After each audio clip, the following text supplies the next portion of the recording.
right here I am just taking a simple 12 by 12 artboard, and I'm lightly doing a wash with some pale pink and blue, and I am going to lightly get some color on this board before I go to the next step.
At this point, I just keep blending and blending and adding a little bit of a darker color because I really didn't want it to look like baby blue, baby pink.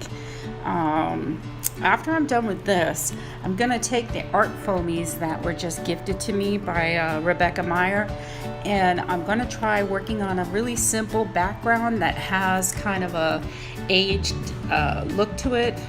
I don't want it to look all bright and crisp. I want it to have kind of a faded look and that aged look. So I hope you'll stay with me while I try out this new process. I've never used art foamies. I'm not sure how to use them. I know they're not a rubber stamp, but I'm gonna try different things. First, not putting the paint on it, putting the paint on the background. You'll just see. Hold on and I'll show you all that, okay?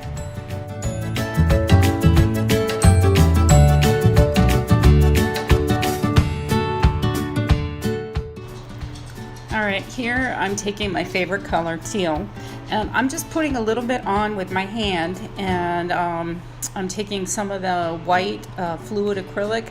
I like to work with fluid acrylic because it just gives me more workability. Sometimes the heavy acrylics just get too built up and too gunky. So here you see I'm just taking the art foamies and I'm pressing them in, and then I'm moving them and I'm pressing them all over. I tried this and then I thought, you know what, the paint dries kind of quick. So I sprayed some water and then I tried moving it some more, and I liked that idea, but then it got too faded. So here you see I'm just playing with all the different stamps. I really love these things. I think that they're great for working on a background. Oh, and then I remembered that she gave me the little helper so that you can firmly press on the foam.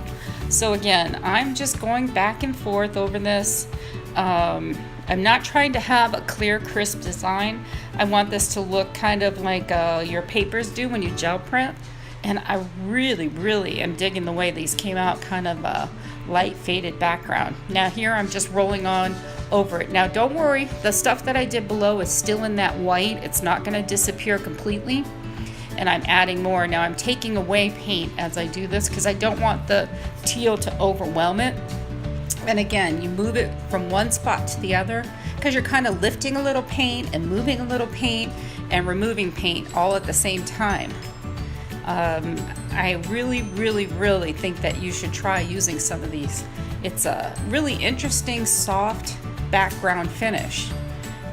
As I said, I'm not even sure if I'm doing it right. Probably I should look up YouTube videos and see, but I don't think there's a right or wrong way to do this. You just go out and you try it. So I'm going to continue on here for a little bit longer, and I'll be back in a little bit.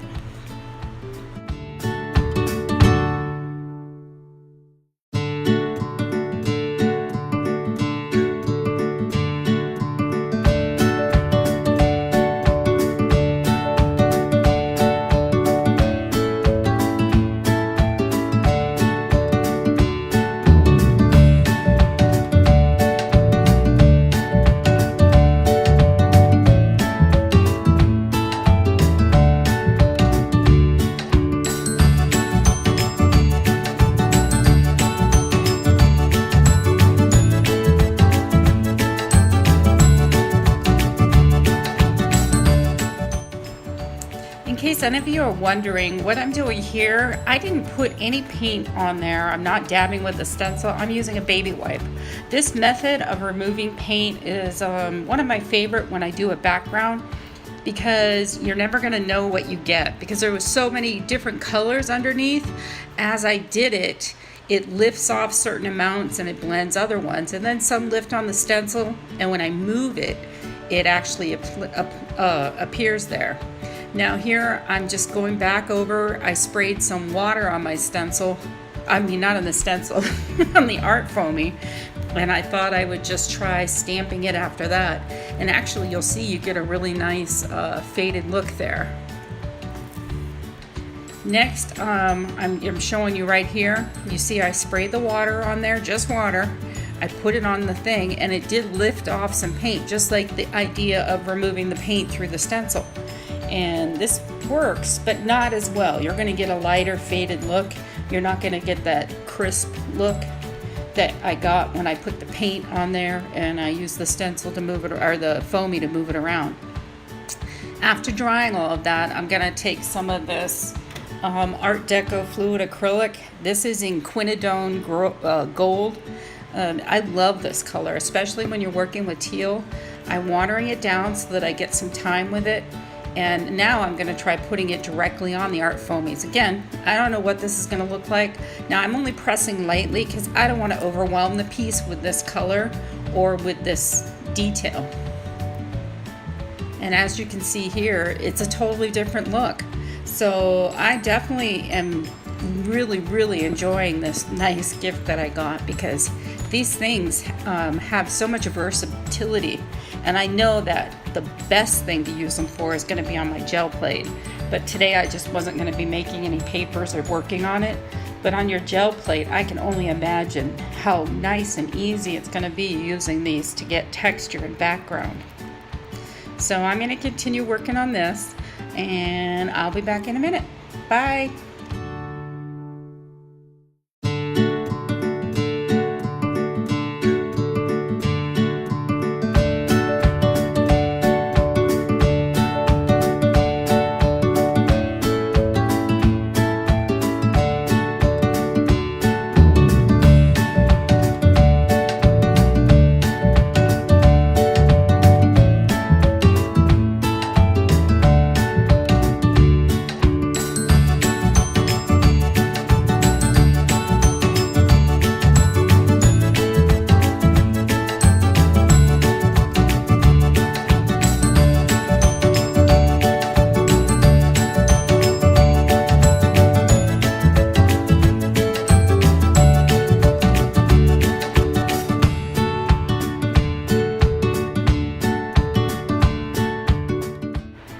At this point, I decided I overdid it with the orange color, so I'm going back and putting some fluid white on there. I'm going to remove it through the stencil, and this is going to bring back that blue and the teal color and the magenta, and I really enjoying this look. It definitely gives that look of a gel plate without having a gel plate. So I really hope you enjoyed this video and you continue watching as I continue this process later on. I'm going to end this video for today, and I will make some more later when I'm feeling up to it. Again, I haven't been feeling that great, so thank you so much for watching.